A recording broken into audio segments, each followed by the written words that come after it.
Thomas Banyasi Sr.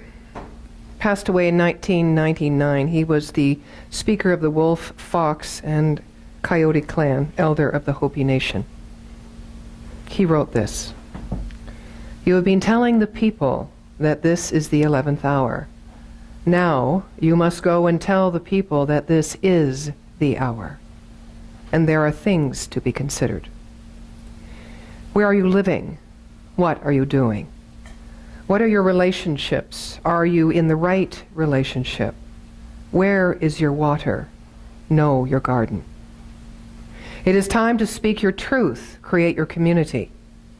Be good to each other. Do not look outside yourself for a leader. There is a river flowing now very fast. It is so great and swift that there are those who will be afraid. They will try to hold on to the shore. They will feel they are being pulled apart and will suffer greatly. Understand that the river knows its destination. The elders say we must let go of the shore. Push off into the middle of the river. Keep our eyes open and our heads above water. And I say, see who is in there with you. Hold fast to them and celebrate. At this time in history, we are to take nothing personally, least of all ourselves. For the moment we do, our spiritual growth and journey comes to an end. The time of the lone wolf is over. Gather yourselves. Banish the word struggle from your attitude and vocabulary. All that we do now must be done in a sacred manner and in celebration. We are all about to go on a journey. We are the ones we have been waiting for."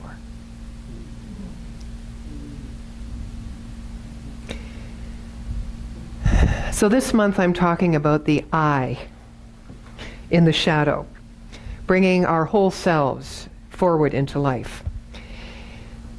Today's talk is SpicyHoly Revelation. Now, when I was writing it was about a week ago, and I actually wrote on my computer, raunchy revelation. And then I thought, no, I can't say that. So my next best thing was SpicyHoly Revelation. Now, there are many ways to say it, and some sound a little more palatable and gentle, and some a little edgy. But what are we saying exactly? What this elder, this chief said here. Come into the river. See who's there with you and celebrate. Do not hold on to the shore. I was listening to, I don't know if some of you are familiar with the Buddhist monk, Nun Pema Chodron. And she's marvelous. I just love this woman. She's spicy and holy. She's this little nothing, you know, this little wisp. And she has profound yet practical languaging and instruction or teaching. And she talks about also our habits are created. Our cycles from our habits. And our habits are created from three things: either needing to numb ourselves, or needing to crave, desire, uplift, or we get very angry or revengeful and we separate ourselves out. All those three things. Because we're trying to find comfort. And comfort means we have ground. We're grounded. We look for that grounding. It's kind of like what he was just talking about, holding on to the shore. But holding on to the shore to try to create permanence in an impermanent earthly plane, Pema says, is just plain stupid. Stupid. Now, I know we have to take a breather every once in a while. I have to have a bagel and cream cheese, just the way life is. So, if we just notice and observe ourselves, we may call it the shadow, We may call it that part of us that we kind of don't want to look at or deny, or we push away, get thee behind me, or cast thee out. We may call it that, but we're calling it that because we have a certain thought about it. That's all. It means nothing. It just means an experience. I ate a bagel with cream cheese. So I observed that. Did I love it? Or did I berate myself as I was eating it? What do you think I did? I loved it. 10 years ago, I would have berated myself. Not now. I loved it.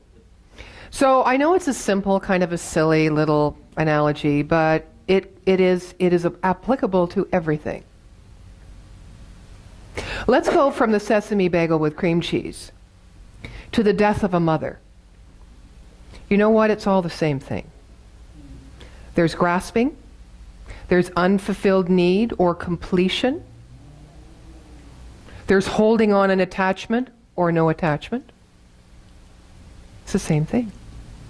It all comes in this mind of ours as to our choice of how we name or identify that thing based on, of course, how we name and identify ourselves. So when we're trying to hold on to the shore, how are we naming and identifying ourselves?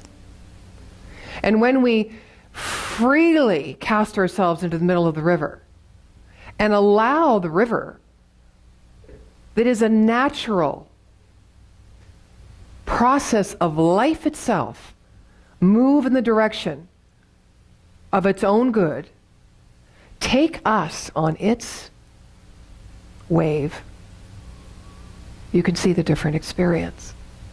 We want to be in the middle of the river. We're spiritual seekers. That's what we long for. And we have urges. In Buddhism, they call these urges or cravings or these places that sometimes we're not even aware of that get us, that where we're hooked, where we're really hooked, they call it Shenpa. Shenpa. And it's like when we get Pema uses the analogy of scabies and how you're always scratching.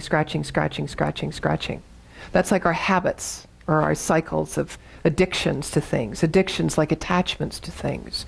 And then once we seek comfort because we're uncomfortable, and then we seek comfort in whatever habitual cycle that might be, whether it's substance, tangible substance, or whether it's just the cyclical pattern of our thought, of false ideas about life, of who we are. We keep scratching more and more and more and more, and then you know what happens. Then we bleed, and there's the struggle and there's the pain.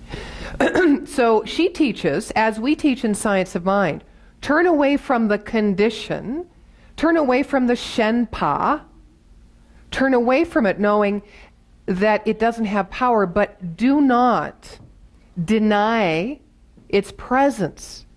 Because if you deny its presence, you can't look at it for what it is. She teaches staying. Staying. Now, in Science of Mind 101, we talk about turn away from the condition. And when we're new in Science of Mind in this philosophy, and we don't really understand the principle of unity, that it's all one thing, we start separating out into our comfort place. I'm turning away from that. I don't need that in my life. Ooh, but I say you do. Let's go right over to it and stare at it. And let's stay there and let's just be with that for a moment. Oh, no, that doesn't support me. That person doesn't support me. Oh, I've outgrown them. Oh, I've finally gotten away from that habit, and I can't eat meat, so I can't be around meat or people who eat meat. Okay. How's that working for you? Well, I don't go out very much anymore. It's just like I don't have people over anymore, and I really miss the smell of roast beef, actually. And so the idea is for me, and some of the great people and thinkers in our movement that I've learned from, one in particular, David Alexander, he used to be a teen in the summer camp when I was an advisor. And he's like rising. He's on the Minister Leadership Council now, and he is the voice of the future. He's only like 30, but he's so brilliant. And he's got a wonderful balance of our history of new thought, of this movement, and how to speak the language. He's just a great fellow. And he was the first person I heard say, transcend and include. It's not like we separate ourselves out because we know something richer or more clearly.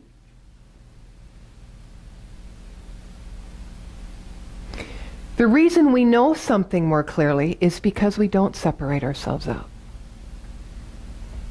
I would like to say, include and transcend. Include and transcend. Puts a different spin on it. Listen, transcend and include. Who are you doing a favor to? I am here, I know this, and I accept all. Or I accept and embrace all because there is only one, and I am that, and therefore in that I transcend. I transcend what? The separation. So take that into yourselves relatively. The I and the shadow. Now the I, in New Thought teaching or metaphysics, is the I am. That place that we speak of when we speak of the God within us, or that higher wisdom self, or that place within us that knows. You can put any label on it you want. The big S self, sometimes we reach for that and we are the big ass self. Because we're reaching for it with our ego, right? We know, when we know, when we say we know, or we espouse as if we know, that's when we're the big ass self. We're aware of it, but we're not one with it. When you're one with it, you don't need to say anything. You know that old thing my mom used to say? I'm sure your mom said the same thing. Actions, dear, speak louder than words. Yes, they do. Some things never change. But how we view ourselves in this hour, not waiting till the 11th hour, is our destiny in the making, in the present. So Pema talks about that staying in the uncomfortableness. Eckhart Tolle speaks of it. Many people speak of it. So the idea is how you stay in something if it's uncomfortable is that you bring yourself wholly present to it in all your feelings and all your thoughts, and don't judge your feelings and thoughts. Just observe them. That's being present. That's also the I in the shadow. It is that divine repose, that all-knowing, infinite potential, creative love that lives within you, that's always evolving itself, moving forward as you, as your unique expression of it. That is being presenced in the experience, in your human experience. So when you are present in your human experience, you open up to include the I. And when you open up to include the I am, that God self, there is no other. You're not trying to escape. You are not trying to look for the grass that is greener. You are not waiting until something or someone or the climate changes to taste of your good. It's done. Now, what if it was done? I just want you to think about that for a moment.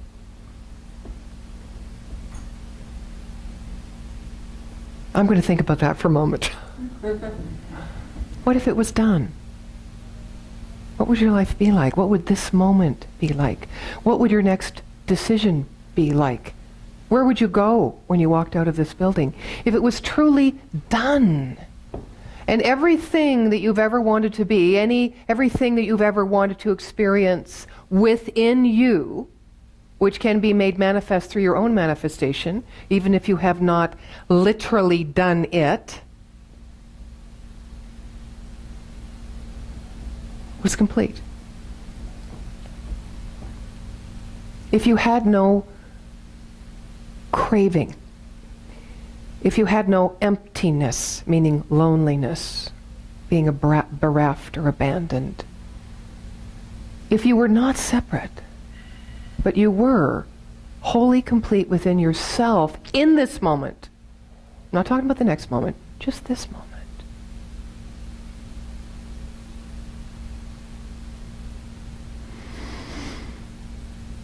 Just take a breath into that place. The I and the shadow. I grew up watching a lot of cartoons. And I know that shadow was always over there somewhere. Then there was Linus. Poor Linus. And his dirty, dusty, puffy blanket. You know, hair like this. How many characters can you remember in your childhood that represented that place in you that you felt sorry for, or you didn't necessarily like, or was kind of limping along, or, you know. Pigpen. Is that it? Was it Pigpen? That's the one I meant. Linus was the blanket. See, I put them together. It's too many years in metaphysics.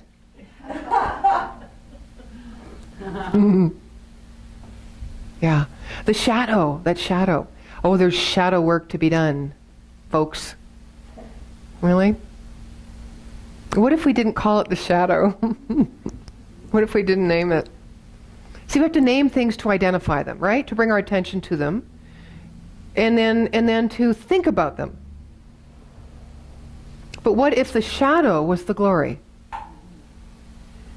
What if the whole new thought, the spiritual seeking path, was all about Shenpa?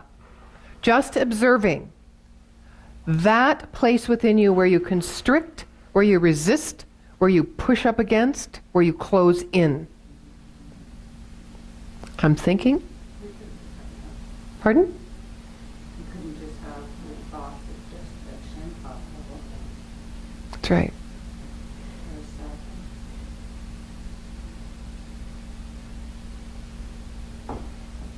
So Shen Luck, in Buddhism, Shen Luck is what they call clear seeing. So in Science of Mind, we would talk about that, well, as the sacred witness. To be able to see clearly Shenpa. Okay? So be objective to be able to look. There's enough distance. In order to have clear seeing, there needs to be no ego grasping or holding onto the shore. You already jumped into the river and you can see clearly. Because you're not holding on to anything, thought, attachment, etc. Therefore, you can see clearly when Shenpa arises in yourself or in others. Shenpa is that, as Pema describes it, it's the, well, in Science of Mind, it's the mental cause, the root cause or the core belief of your pain, right? That kind of keeps surfacing. Yeah. Yeah. Yeah. And so the idea is not to rid yourself of Shenpa, but just to notice it. And when you notice it, it diffuses your attachment or grasp, mental judgment on it, which reinforces it. You don't want to make it stronger. Now there's good Shenpa and supposedly bad Shenpa. We would say Shenpa that supports us in our evolution, and Shenpa which doesn't support us, which I think is ridiculous. I think all Shenpa supports us if we observe it and don't give it power over us, but move right into it, knowing that it is all a blessing in disguise. So where do our emotions fit in? Well, emotions seem, when I was teaching clowning, I always fought the beginning idea, the ideas that were taught in Science of Mind, because thought is first. In Science of Mind, it all begins in mind. It's a thought. Because my personal experience was, even though I was aware of thoughts that didn't serve me, and I was also aware of good, creative, empowering thoughts, my emotions were the things that tripped me up all the time. And I would lay dollars to donuts or bagels that you cannot control your emotion. So when I entered Science of Mind, or when I took more classes, the idea was you can control your emotions by controlling your thoughts. It's not so much your individual thought, it's your deeper belief system, the law of your being. And as that shifts, of course, your emotions will shift. And emotions and feelings are two different things. I was just going to say. Right? Yeah, feeling and Yeah. emotion. Yeah. So emotions to me are kind of those knee-jerk reactions. The impulses, yeah. Yeah. I was thinking Lena's going to weigh in here any minute now.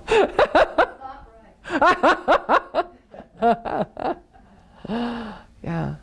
Yeah, they are. And part of my journey, I'm sure, as well as you, is kind of distinguishing between emotion and feeling. You know. Well, we want to feel good. So in not being attached to the one things that move or whatever, Shenpa? Shenpa. Diffuses that emotion that does not feel good by observing. Yes, the emotion, or is it a feeling when you feel excited about something, and you're like, oh, and it could be a knee-jerk reaction, like, oh, it's so exciting, and observing yourself while you're feeling that excitement as well. I think it's a training process. It's like having training wheels on. That you can observe something, but you can't observe it unless you're one with it. It's a paradox, right? Because you have to be there wholly present with something and then observe it and know that you are that thing, but you are that thing as far as having an experience, but you are also not that thing. You are that thinker that has created that thing. So you are the experience, but you are also the writer of the script and the seer and the witness. That's the sweet spot. So it doesn't matter what it is you're experiencing, whether it's an impulse, an excitement. Because I used to say, oh, don't get too excited because you'll be disappointed. Did you ever say that to yourself? Let's just kind of be nonchalant. Let's just take our time and let's just look at all angles of it. And then it was like, well, this is no fun. I like getting excited about stuff. And I quickly started to understand that if I was going to allow myself to do that, then I needed to allow myself to react and or respond in whatever manner was true to me in the moment. And when I started the spiritual path, I stopped all of that because I started to analyze everything. And by analyzing it, I wasn't bringing myself into it. And it was a mind game. It was no different when I started this teaching, and for years in this teaching, than it was before. I just had a different language, maybe certainly a different intention.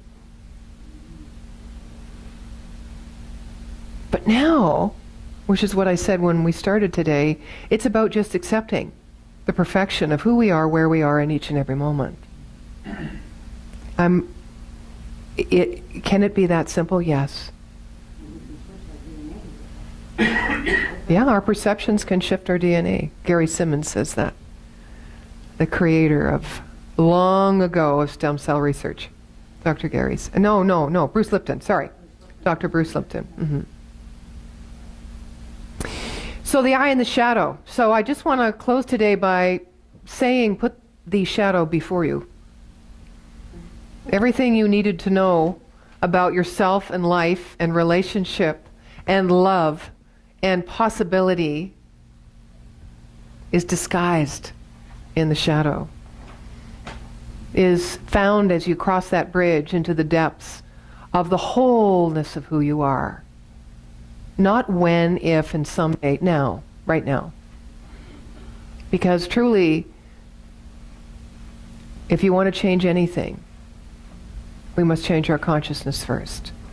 How we think about ourself, how we regard and honor and love ourself.